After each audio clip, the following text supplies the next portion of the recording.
नमस्कार. तुम्हा सगळ्यांना नमस्कार.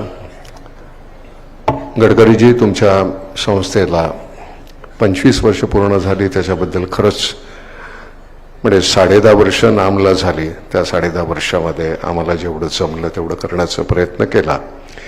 25 वर्ष हा फार मोठा कालावधी आहे आणि एवढ्यामध्ये तुम्ही इतकं अप्रतिम काम केलेलं आहे. अभिनंदन. आणि हे सातत्य पुढे चालू राहील ही अपेक्षा. मकरंद हा सतत मला श्रेय देतो. त्याचं कारण 5 मिनिटंच बोलायचं असं सांगितलं होतं, त्यातली माझे 5 मिनिटातली 4 मिनिटं अजून त्यांनी खाल्ली. त्यामुळे मग त्यांनी ते श्रेय देऊन मला गप्प केलेलं आहे. वास्तविक खरं सांगतो की खरंच एकाने केलेलं काम नाही आहे.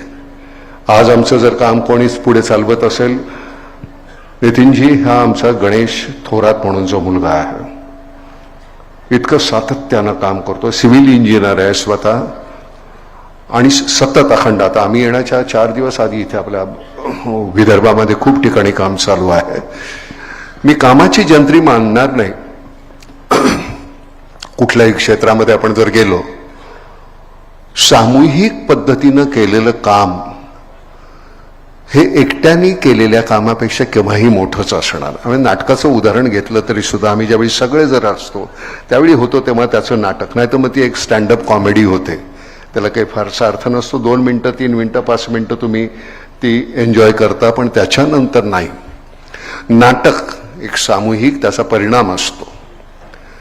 आपल्याकडे आता ह्या इतक्या संस्था आहेत. मला कायम एक वाटतं असं की प्रत्येक वेळी आपण कुठलं काम करत असताना मला या संस्थेची मदत लागणार असेल किंवा त्यांना कळत असेल की मला त्यांची गरज आहे, त्यावेळी सगळ्यांनी एकत्र येणं फार गरजेचं आहे. हे काय आपले राजकीय पक्ष नव्हेत. आपल्याला वाटलं म्हणून आपण हे सगळं करतोय, मनापासून करतोय. त्यातून आनंद काय, तर केवळ आनंद हाच आनंद. त्याच्यातून आपल्याला मिळणाऱ्या पुरस्कार हवेत का, मला पद्मश्री व्हायचंय, पद्मभूषण व्हायचंय, हे सरकार काय करायचं ते त्यांचं ते ठरवतील. मला काय पाहिजे त्यातून, तर मला फक्त एक समाधान पाहिजे. गावाखेड्यात गेल्यानंतर लोकांच्या चेहऱ्यावर आपल्या कारणामुळे हसू येत असेल तर अजून काय वेगळं लागणार आहे. त्यामुळे तेवढीच एक अपेक्षा आहे, सतत तेवढंच करायचं. नाटकात काम करत असताना मी खरं तर तळागाळातून आलेला, अतिशय गरिबीतून आलेला मी होतो. 2 वेळच्या जेवणाची भ्रांत होती.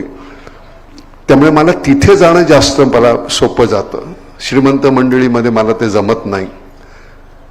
मी शहरामध्ये राहू शकत नाही. मी गावाखेड्यामध्ये राहतो. माझ्याकडे 10-12 गायी आहेत, 5-15-25 कुत्री आहेत, जी रस्त्यावरची आणून सोडलेली शेतावर. एक 12-14 एकर माझं शेत आहे आणि तिथे उगवलेलंच खात असतो. तिथल्या आता माझा जो आमदनी माझी आहे, तिथे जर काही नाही उगवलं तर मला इतका त्रास होतो. तर आमचा जो कोरडवाहू जो शेतकरी आहे त्याला किती त्रास होत असेल की त्याच्याकडे कधी पाऊसच जास्त झाला, कधी झालाच नाही. तर याच्या पोटी कुठेतरी, आणि आम्ही कुठल्या दुसऱ्या गोष्टी काही केल्या नाहीत का? आम्ही सगळ्या गोष्टी करतो आनंदासाठी आमच्या. पण मला खरं सांगतो, शहरामध्ये गेल्यानंतर तुम्हाला त्या भिंती आहेत, त्या भिंती मला आता कबरीसारख्या वाटायला लागल्या. फक्त स्क्वेअर फीटमध्ये आहे. तुझी किती कबर मोठी? 1000 फुटाची आहे का? माझी 2000 फुटाची आहे. त्याची 4000 5000. त्याच्यामध्येच आभाळ पाहायचं ते सुद्धा खिडकी एवढंच आभाळ आहे. पण शहरातल्या मंडळींना, मुंबईतल्या मंडळींना, मित्रांना मी म्हटलं, गेल्या वेळी कधी आभाळ पाहिलंस? असं पाहायला वेळच नाही आहे आम्हाला. केवळ मी माझी घर, माझं 4 मंडळी जी आहेत त्याच्या पलीकडे आम्ही विचारच करत नाही. आणि मी खरं सांगतो, नाटक सिनेमातून मिळणारा पैसा, त्यातून मिळणारे सन्मान, त्याच्या पलीकडचा आनंद आम्ही ज्यावेळी नाम फाउंडेशन सुरू केलं त्यावेळी मिळाला. काय म्हणजे पहिल्या वेळी, म्हणजे हा मकरंद हा मराठवाड्यातला, तर त्याला म्हटलं, बाबा हे पैसे घे, प्रत्येकी 1,500. इतक्या आत्महत्या झाल्या होत्या आणि नवीन गाडी घेऊया आपण, चला, त्याच्यासाठी पैसे जमा केले होते. आणि मग संध्याकाळी आपलं TV पाहत असताना हातात ग्लास आणि एक इंटरव्ह्यू पाहत होतो. ज्याच्या घरी आत्महत्या झालेली आहे अशा एका शेतकऱ्याच्या कुटुंबाचा इंटरव्ह्यू होता. आई, वडील, बायको आणि मुलं. बाप गेलेला आहे, नवरा गेलेला आहे, मुलगा गेलेला आहे, असं ते कुटुंब. पण त्यांच्या डोळ्यामध्ये आपलं कोणीतरी गेलं याच्यापेक्षा संध्याकाळची भूक जास्त वाटली मला. कदाचित मला ते नट म्हणून असेल का जाणवलं माहिती नाही. म्हटलं आलं हे काही खरं नाही. आपण गाडी घेण्याचा विचार करतो आणि हे काय चाललंय. मग मी त्याला म्हटलं की चला आपलं काहीतरी कर्तव्य आहे माणूस म्हणून, मग हे 1.5 कोटी तू घे आणि प्रत्येकी 15,000 अशा सगळ्या त्या शेतकऱ्यांच्या कुटुंबांना दे. नाही टाळ्या वाजवू नका. हे मला असं वाटत होतं आपण मोठेपणा घ्यावा, निदान मी रात्री झोपताना माझी पाठ थोपटावी त्यापोटी केलं होतं. मला काही अनुकंपा नव्हती, काही नव्हतं. माझ्यातला माणूस मेलेला होता, त्यांच्या त्या डोळ्यामध्ये मला कुठेतरी दिसलं की अरे बापरे आपण खरंच मेलेलो आहे ते सांगत होते, त्यांची भूक सांगत होती. त्याच्यावर मकरंद मला म्हणाला की नाही तुम्ही येऊन ते चेक द्या. म्हटलं नाही हे बरोबर नाही, मला ते देणं मला पटत नाही, तू दे. तो म्हटलं फक्त तुम्ही ते इथे बीडचे आहे, बीडला गेलो होतो आम्ही, तेवढे फक्त तुम्ही द्या, बाकीचे मग नंतर आम्ही हे करू. आम्ही तिथे गेल्यानंतर एका वेळी समोर 125-200-250 मुली विधवा, जास्तीत जास्त वय असेल त्यांचं 25-24, एक मूल कडेवर, एक मूल असं खात बोट धरलेलं, खंगलेली सगळी मंडळी. अरे म्हटलं बाप रे, म्हणजे हे काम कधी न संपणार आहे, याला पूर्णविराम नावाची गोष्टच नाही आहे. त्यामुळे हे सातत्यानं करा. 15,000 रुपये देऊन तुम्ही ते काही संपणारं नाही आहे. आणि मग तिथून मग आम्ही औरंगाबाद, मग नंतर आम्ही इथे आलो वराडामध्ये आणि सगळीकडे फिरलो जेवढं काही जमत होतं आम्हाला. तुम्हाला खरं सांगतो त्यावेळी नाम फाउंडेशन ज्यावेळी स्थापन झालं 3 महिन्यामध्ये लोकांनी 60 कोटी रुपये दिले. 60 कोटी. एक काल संस्था जी स्थापन झालेली आहे तो केवळ एक विश्वास होता की नाही ही मंडळी काम करतील, कुठे आपलाप नसेल, भ्रष्टाचार नसेल. आणि मग त्याच्यानंतर जे सातत्यानं काम सुरू झालं. आम्ही त्यावेळी म्हटलं होतं की कोणालाही आत्महत्येचा मनात विचार येत असेल तर हा नंबर आहे, एक फोन फक्त करा, मरण्याच्या अगोदर 1 मिनिटं तरी माझ्याशी बोल. मला जेवढं जमेल तेवढं मी त्याला थांबवायचं. मला एक साधी गोष्ट, घरातलं बाकीचं आपलं कुत्रमान जर मेलं तरी सुद्धा आपल्याला केवढा त्रास होतो. माणूस करता पुरुष घरातला जातो, त्याच्यानंतर बाकीच्यानी जगायचं कसं. मकरंद मगाशी म्हणताना की आम्हाला त्या एका दाण्याचे आम्ही 100 दाणे 1000 दाणे करतो, त्याची आम्हाला कधी मिळणार किंमत. स्वामीनाथन आयोग हा सुद्धा आता एवढा अंशतः चालू आहे आणि त्याला सुद्धा 20 वर्ष झाली किंवा आता. प्रत्येक गोष्टीला आम्हाला आंदोलन का करावं लागतं. आम्हाला दिसत नाही का. माझ्यासारखा एक मठ्ठ माणूस, मला त्या डोळ्यातली वेदना कशी कळली. आणि सगळ्यात गोष्ट कुठली आहे की आता 2 पक्ष वेगळे असतील, बीजेपी असेल, काँग्रेस असेल, तुमचे आचारसंहिता तुमची काय जी असेल ती, तुमचे विचार काय असेल तुमच्या पक्षाचे, प्रत्येकाची पुस्तिका वेगळी. आपलं तसं नाही, आपण सगळेच एकाच विचारानं आपण आहोत. हे पाण्याच्या संदर्भातल्या मुळामध्ये सुरू झालेलं पाणी हे सुरू झालं ते आत्महत्येपासून सुरू झालं होतं. माझ्या इथं शेतामध्ये करत असताना माझ्याकडे परवानगी आहे की मी खडकवासल्यातून पाणी घेऊ शकतो. तर मी म्हटलं नाही, माझ्या जमिनीत मला कसं करता येईल. मोठं शेततळ आहे, मला पाण्याची कमी नाही, 90 फूट खोल विहीर आहे. पण माझ्याकडे जी सुविधा आहे ती प्रत्येकाकडे का नसावी. मला खरं सांगतो, मी नेहमी म्हणतो की माझ्याकडे कधी भिंतीच नाही आहेत. माझ्याकडे डोंगर आहे, इकडे डोंगर, इकडे डोंगर, इकडे डोंगर, आणि मध्ये मी राहतो. शहरामध्ये नाही राहणं जमत. आम्हाला वेळच नाही आहे. माझ्याकडे कुठेतरी काहीतरी एवढं शिजलं जायचं, ते पलीकडे जायचं, तिकडे शिजलं की आमच्याकडे याचा वास यायचाच ना. भिंती होत्या पण भिंती नव्हत्या आमच्या शेजाराला पूर्वी. आता तसं नाही, पलीकडे काही झालं तरी आमच्याकडे उत्सव चालू असतो. आपण एकमेकांशी, आपण ह्या सगळ्या संस्था, त्याचं नाव काही ठेवा तुम्ही, एक सामूहिक नाव ठेवा. आपण एकत्र ही चळवळ म्हणजे केवळ बोलण्यासाठी किंवा भाषण करतोय आपण असं तसं नाही. चळवळ आतूनच ते यायला पाहिजे. जसं म्हणतो की माझं गावच माझा भारत आहे, बस तेवढं पुरतंच करा. प्रत्येकाने तेवढं केलं की झालं, सगळं आमचं समृद्ध होईल भारत. पण आमचा गोंधळ कसा आहे, मला त्यातला श्रेय, आम्ही हे केलं, मग माझी तुमच्या बरोबरची स्पर्धा, तुलना, आणि त्यातून मग मी तुमच्यापेक्षा जास्त कसा, काही गरज नाही त्याचं. विक्रम गोखले हा माझ्यापेक्षा अप्रतिमच नट राहणार मरेपर्यंत, मी त्याच्यासमोर कोताच राहणार हे मी मान्य करायचं आणि त्याच्याकडनं शिकण्याचा प्रयत्न करायचा. मला त्याच्यापेक्षा मोठं नाही व्हायचं, मला सतत माझ्यापेक्षा मोठं व्हायला हवं. त्याच्याबरोबरीला मी जाऊ शकेन की नाही मला माहिती नाही. ते करत राहणं, आपली स्पर्धा ही केवळ आपल्याबरोबरच असावी, बाकी कोणाबरोबर नसावी. आमच्या आईला मी नेहमी विचारायचो की आई, अगं मुसलमान आणि हिंदूंमधला फरक काय आहे ग? ते म्हणले काय नाही, आपण हात जोडून नमस्कार करतो, ते हात उघडून नमस्कार करतो. किती सोपी व्याख्या आहे ना दोन धर्मातली. आम्हाला लहानपणापासून हे शिकवलं, त्यामुळे मला कधीच तू कुठल्या जातीचा आणि धर्माचा आहे मला विचारावंसंच वाटलं नाही. आणि जाती मला माहिती आहे, गडकरी, जाती कधी संपणार नाही. जाती तुम्ही संपवल्या तरी सुद्धा ऑफिसमध्ये बॉस राहणार, ती एक उच्च जात राहणार, मग मधली, मग अजून असे, मग शेवटी पिऊनची. तर तुम्ही शेवटी तुमची पात्रता काय आहे, तुम्ही करता काय, किती आपल्यामध्ये कुवत आहे, त्याच्यावर आपली जात ठरते. कांबळी नावाचा आमचा बॉस, मला आनंद होतो, कांबळे माझा बॉस आहे. एक दिवस त्याला तिथेच आम्ही असे बघायचो. ते जातीतला फरक सरते शेवटी आपण कशाने मिटवणार? आपल्या ज्ञानानं, शिक्षणानं.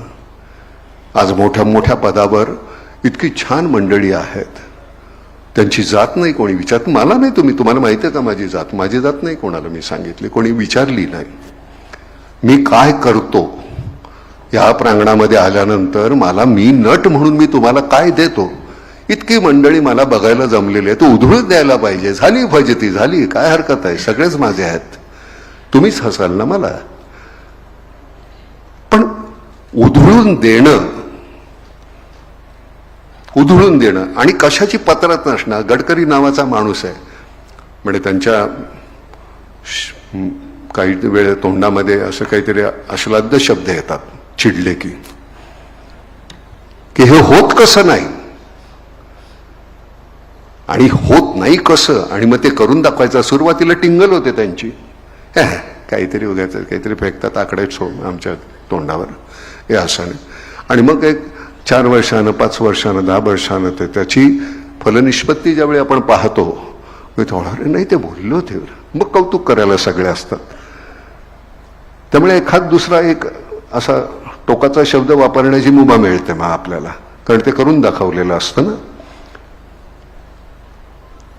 कारण मुळामध्ये तुमचं छान व्हायला पाहिजे. हा समाज म्हणजे समाज ना, हा प्रत्येक माणूस माझा आहे, माझं नातं आहे त्यांच्याशी, ही ज्यावेळी तुमची भावना असते त्यावेळी सोपं जातं. त्यामुळे मला आज ह्या निमित्तानं सांगताना तुम्हाला सगळ्यात महत्वाची गोष्ट की सगळे मिळून आपण काम करूया. वेगवेगळ्या संस्था वेगवेगळ्या ठिकाणी जर ज्या काम करत असतील तर आपण एकमेकाला जोडून घेऊया. मला काय करता येईल, तुम्हाला काय करता येईल, आपण सगळे मिळून असे. मगाशी मी जे सांगितलं गणेश, आमच्या आता प्रत्येक शहरामध्ये नितीनजी आता आमचे ऑफिसेस व्हायला लागले. ऑफिसेस मी म्हटलं कशाला पाहिजे कुणाच्या घरी राहून, पण नाही, आता ती अतिशय गरज व्हायला लागली, इतकं काम वाढलेलं आहे. टाटा आणि महाराष्ट्र गव्हर्नमेंट यांच्याबरोबर आपला MOU झाल्यामुळे आपल्याला कामाची म्हणजे सतत काम, पैशाची भ्रांत नाही, सतत काम करत राहणं. लहान लहान गावामध्ये राहणारी मुलं आता एक एक शहर सांभाळत आहेत, ज्यांना कदर, खरंच त्यांना इंग्लिश बोलता येत नाही. आता जर इथे येऊन बोलायला सांगितलं तर ते आम्ही नटमंडळी आहोत, पाठ करून बोलतो सगळं, आम्हाला ते इतक्या वर्षाचा अनुभव आहे, त्यांना 2 वाक्य बोलतो ना, पण काम करायला वाघ आहेत ही मंडळी, आणि सगळं श्रेय आहे ते त्यांचं आहे. गण्या, मी तुझे जाहीर आभार मानतो बरं का, ह्या सगळ्यासमोर फार सुंदर काम करतोयस तू, असंच सातत्य राखा. कारण आम्ही उद्या हे इथून निघणार, त्यांच्या हाती जायला पाहिजे, आणि ती धुरा योग्य ठिकाणी योग्य माणसांच्या हाती जाणे हे फार गरजेचं आहे. नटसम्राट करत असताना मला ज्यावेळी विचारलं त्यावेळी मी म्हटलं हे नाटक नाही मी करणार, मी सिनेमा करेन. नाटक करत असताना तो तेवढा जीव त्याच्यात प्रत्येक वेळी ओतायचा, तर मला असं वाटतं 10 किंवा 15 किंवा 25 प्रयोगानंतर मी मेलो असतो.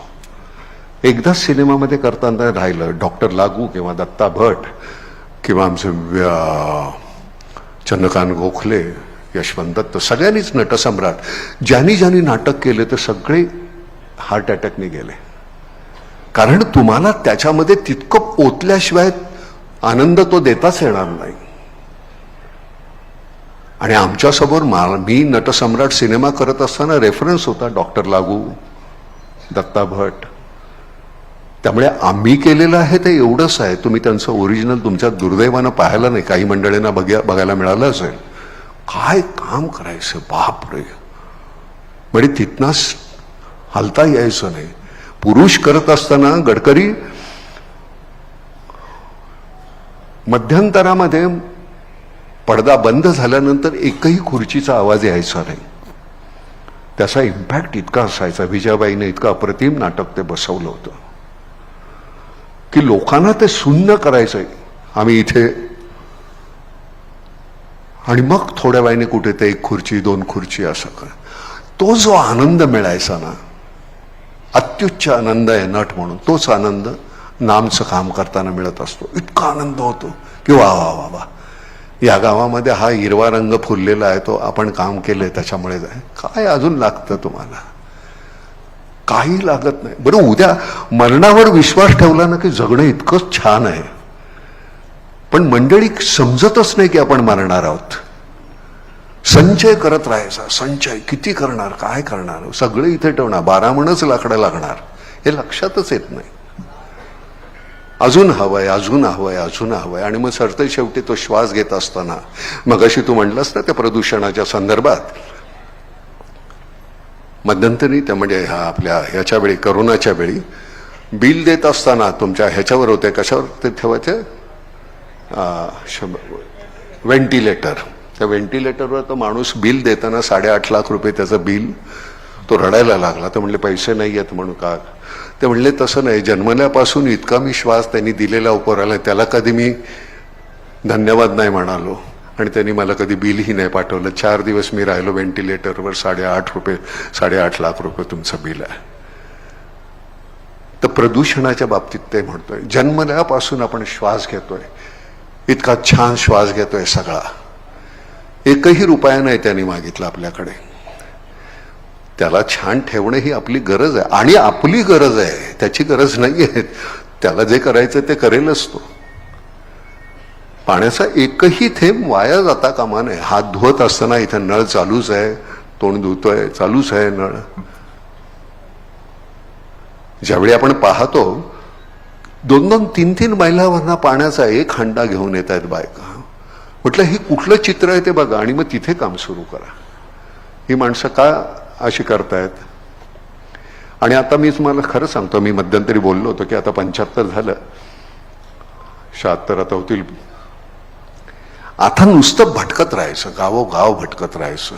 ही इतकी मंडळी, फार मोठी मंडळी बसलेली आहे तिथे ते लाईन, मी त्यांना नमस्कार करेन जाऊन. आम्ही नुकतीच कुठेतरी आतून उर्मी. आणि नट म्हणून सुद्धा तुम्हाला सांगतो, गडकरी नुसतं घरात मत बसून नट नाही होता येत. रोज नव्या दुःखाच्या शोधामध्ये आम्हाला फिरायला पाहिजे, तरच नवीन पद्धतीनं हास्य आणि दुःख दोन्ही आम्ही करू शकू. नाहीतर त्याच पद्धतीनं आम्ही जे इमोट करत राहिलो ते मोनोटोनस होईल. नवीन दुःख, मग तीही अशी गावोगाव फिरताना मग ती नवीन दुःख दिसली. ती नवीन दुःख दिसल्यानंतर लक्षात आलं की आमचं दुःख इतकंच आहे. आम्ही त्याला डोंगरा एवढं म्हणत होतो कारण आम्ही इथे धरलं होतं. ते इथे धरल्यानंतर कळलं अरे चिमुटभरच आहे. ते आपली शहरामधली वृत्तीच अशी आहे, आपलं जसं गोंजारत बसायचं सगळं दुःख, इथं धरायचं. अरे बापरे केवढं मोठं, काही मोठं नाही आहे. खरं म्हणजे दुःख नावाची ही गोष्टच नाही आहे, मानण्यावर आहे. माझं हे सगळं आहे, सगळं झुगारून देऊन सोडून मी निघून जायचं. मी सुद्धा मातीतच झिरपणार आहे. मग तिथं नाही का मी झिरपलेलं असताना मला थोडा ओलावा पाहिजे म्हणून मग हे पाणी वाचवण्याचा प्रयत्न करतो.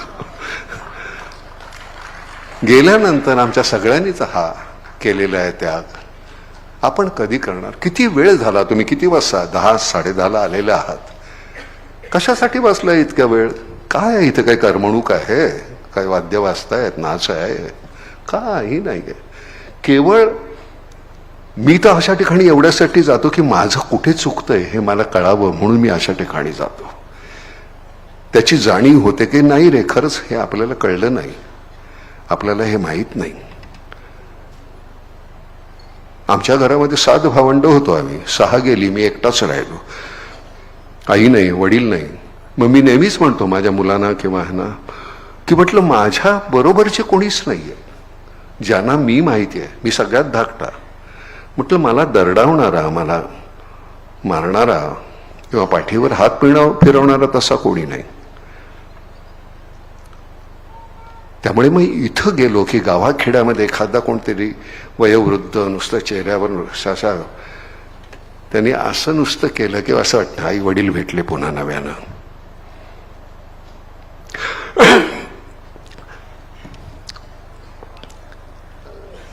आपण फार तसे सुदैवी आणि दुर्दैवी आहोत. आपल्याला वेदना कळतात, त्याची जाणीव असते. फक्त आपण ती त्या क्षणिक होते आणि त्याच्यानंतर आपण विसरत जातो. तशापेक्षा आपण तिथे थांबायला पाहिजे. म्हणून मी आता महाराष्ट्र सोडावा का असा विचार करत होतो आणि कुठे अगदी गावाखेड्यामध्ये डोंगरामध्ये जाऊन मग तिथल्या लोकांची काही तिथे मला काही करता येईल का? माझ्याकडे थोडेसे साठवलेले पैसे आहेत.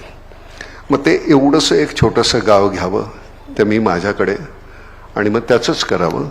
तिथेच आपले 4 खांदे शोधावे आपण आणि तिथेच जावं. अशा पद्धतीनं काहीतरी, पण सतत त्यांच्यासाठी काहीतरी करावं असं अजूनही वाटतंय.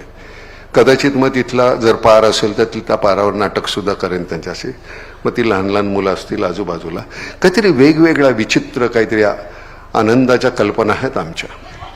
पण सगळ्यात मोठा आनंद हा आमचा नाम आणि तुमची ही जी संस्था आहे. मी खरंच तुम्हाला नमस्कार करतो. तुम्ही ह्या सातत्यानं जे करता आहे कमाल आहे. फक्त एकच पुन्हा नव्यानं सांगतो आणि तेच सांगतो की आपण एकत्र येऊया आणि एकत्र मिळून काम करूया. कधीही कुठल्याही गावी कुठल्याही कामासाठी बोलवा. आम्हाला आमच्यातले सगळेच येतील ज्यांना ज्यांना शक्य आहे तर, पण बोलवा की नाही तुमच्याबरोबर केल्यानं हे असं असं होणार आहे. काही नाही, मला आता फक्त आल्यानंतर एकच वाईट वाटलं की इथे नाटक करता आलं असतं तर बरं. हा एवढा ऑडियन्स समोर आहे आणि जर का इथे करता आला to be or not to be that is the question हे करता आलं असतं नाटक म्हणून तर किती छान वाटलं असतं. पण एनिवे फार धन्यवाद. तुम्ही इतका वेळ बसला, छान, अतिशय बरं वाटलं. आणि नितीनजी आणि आमचं नातं जे फार फार छान आहे. इतके दिवस टिकलेलं आहे. आम्ही एक काही मागितलं नाही त्यांच्याकडे. आज मागितलं मी, म्हटलं तर नागपुरामध्ये जरा ऑफिस करायचंय तर कमी पैशात कुठल्या तरी बिल्डरला सांगता आलं तर जरा सांगा, कारण हे संस्थेचे पैसे आहेत त्यामुळे आम्हाला ऑफिस करायचं. एनिवे तुम्हा सगळ्यांच्या बद्दल फार अभिमान आहे बरं का. असंच छान करत राहा आणि भेटत राहूया आपण. हा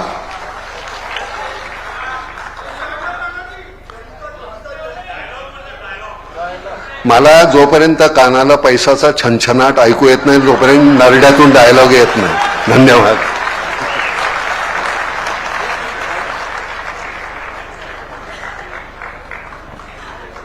थोडस गडकरी साहेबांची परवानगी घेऊन मगाशीच एक बोलायचं राहिलं.